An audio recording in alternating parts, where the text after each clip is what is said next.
அஸ்ஸலாமு அலைக்கும் வரஹ்மத்துல்லாஹி வபரகாத்துஹு. நம்முடைய முகம் அழகாகவும் வெளிச்சமாக சிறப்புக்குரியதாக இருக்க வேண்டும் என்று நாம் எல்லோருமே ஆசைப்படுவோம். அருமை சகோதர சகோதரிகளே, இஸ்லாம் இந்த விஷயத்திலே மிகவும் அக்கறையாக சொல்லக்கூடியதை நாம் இப்போது பார்க்க இருக்கின்றோம்.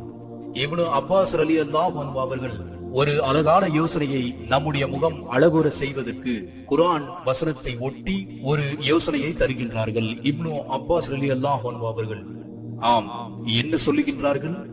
உண்மை மற்றும் நீதியாக நடந்து கொள்வது நம்முடைய இருதயத்தை ஒளிரச் செய்கிறது.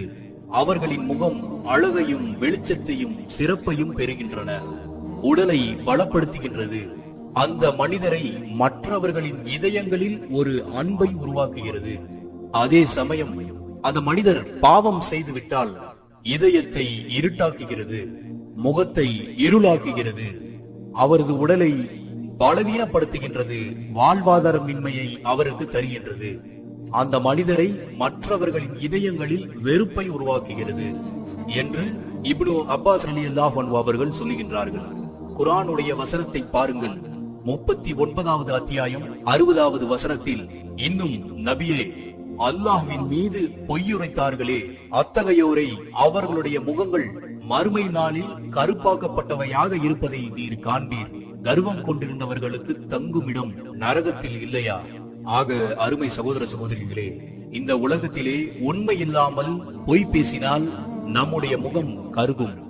இது இந்த உலகத்திலே இப்னு அப்பாஸ் ரலியல்லாஹு அன்ஹு அவர்கள் சொல்லக்கூடியதாகவும், மறுமையிலே அவர்களுடைய முகம் கருப்பாக இருக்கும் என்றும் அல்லாஹ் கூறுகின்றான்.